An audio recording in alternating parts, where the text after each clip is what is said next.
Donc le collectif Bagoas, qui est un collectif de 25 organisations du Pays Basque Nord qui travaillent autour des droits des prisonniers basques, ainsi que Etxerat, l'association des familles des prisonniers basques et des exilés basques. Donc nous organisons un tour de France des prisons du 16 novembre au 9 décembre 2017.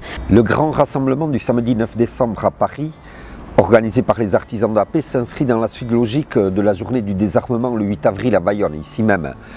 Ce jour-là, nous avons dit que le désarmement, ce n'est pas la paix. Pour avancer vers la paix, il faut résoudre tout un tas d'autres conséquences de ce conflit qui a duré plus de 80 ans en Pays Basque.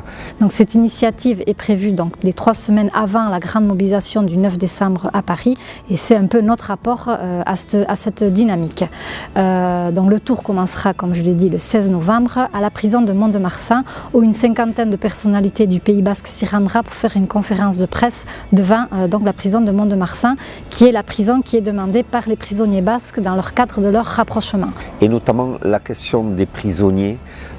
Nous demandons aujourd'hui la fin du régime d'exception auquel ils sont soumis et qui cause de nouveaux drames comme la mort du prisonnier Kepa Del Hoyo fin juillet, ou les accidents de voiture dont souffrent leurs familles quand elles vont les visiter, et à cause de l'éloignement, de la dispersion, la libération des prisonniers malades, l'accès normal comme tout droit commun aux libérations conditionnelles, aux remises de peine.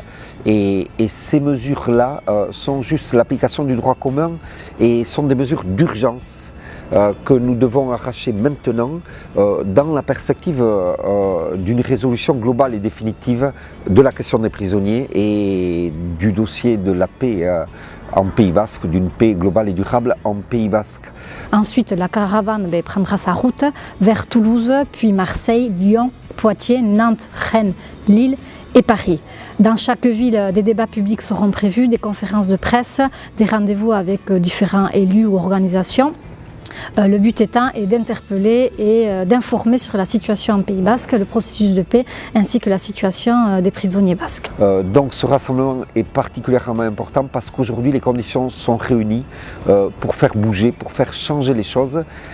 Mais ces changements qu'on obtiendra sur le dossier des prisonniers basques, ces changements qu'on obtiendra dans la situation des prisonniers basques et de leurs familles, ils seront à la mesure du niveau d'interpellation et de mobilisation qu'on aura réussi à créer. Et donc la présence de chacun et de chacune est vraiment importante le 9 décembre.